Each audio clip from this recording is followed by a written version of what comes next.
Welcome back to my YouTube channel. आप सबको मेरा सादर प्रणाम। आज हम मार्गशीर्ष कृष्ण पक्ष की एकादशी सफला एकादशी की बात करेंगे। मार्गशीर्ष कृष्ण पक्ष की एकादशी को सफला एकादशी कहा जाता है। जाने अनजाने में इस व्रत को करने वाले का जीवन सफल हो जाता है और उसके सारे पाप कर्म नष्ट हो जाते हैं। यह हर मुश्किल से बचाता है, कष्ट और दरिद्रता दूर करता है, संकटों का नाश करता है और सफलता को प्राप्त करवाता है। इस एकादशी के देवता भगवान विष्णु स्वयं नारायण देव है।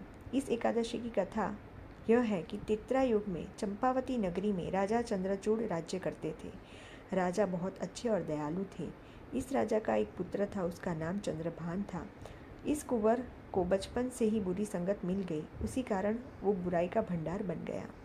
युवावस्था में यह पुत्र व्यभिचारी, चरित्रहीन तथा बदचलन हो गया। राजा बहुत दुखी थे। उन्होंने साम दाम दंड और भेद सब कुछ आजमाया, लेकिन बेटा ठीक नहीं हुआ।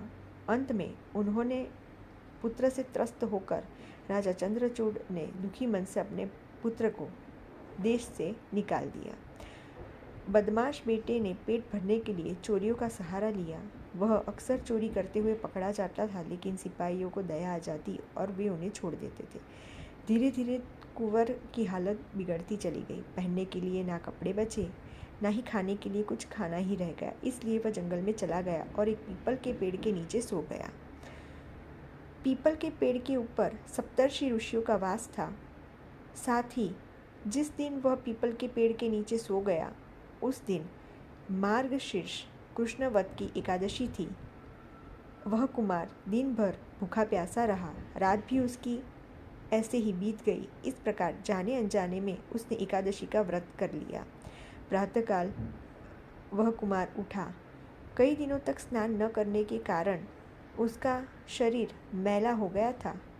इसके कारण कुमार ने नदी पर जाकर स्नान किया। पिछले दिन के व्रत के कारण वह बहुत भूखा था, इसलिए उसने पेड़ से कुछ फल तोड़े और खाने की तैयारी ही कर रहा था। तभी उसने पीपल के पेड़ के पास एक मंदिर देखा। वहाँ नारायण देव स्वयं भगवान विष्णु निवास करते थे। पूर्व जन्म के किसी अच्छे कर्म के फलस्वरूप कुमार को पूजा करने की प्रेरणा मिली। उन्होंने पीपल की पूजा की, नारायण देव को फलों का भोग लगाया। ईश्वर परम दयालु और कृपालु होते हैं। भगवान को उस पर दया आ गई। उन्होंने सफला एकादशी का पुण्य उस लड़के को दे दिया। उसी के कारण उत्तर दिशा से एक घोड़ा कुमार के पास आकर खड़ा हो गया। उसी समय आकाशवाणी हुई, हे कुमार, आपसे अनजाने में ही सफला एकादशी का व्रत हो गया है। उस व्रत के प्रभाव से तुम्हें शाश्वत राज्य की प्राप्ति हुई है। इस घोड़े पर बैठो और अपने राज्य को लौट जाओ। कुमार घोड़े पर सवार होकर राजा के पास लौट गए। व्रत के प्रभाव से उनका अंतःकरण शुद्ध हो गया। वह अपने पिता के चरणों में गिर पड़े और आंसुओं से अपने पिता के चरण धोने लगे। राजा चंद्रचूड़ की खुशी का ठिकाना नहीं रहा। अपने बेटे में बदलाव देखकर वह हैरान रह गए।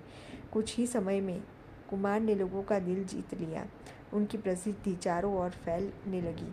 राजा चंद्रचूड़ ने राजगद्दी अपने पुत्र को सौंप दी और स्वयं अपनी पत्नी के साथ जंगल में चल पड़े और भगवान का नाम जपने लगे।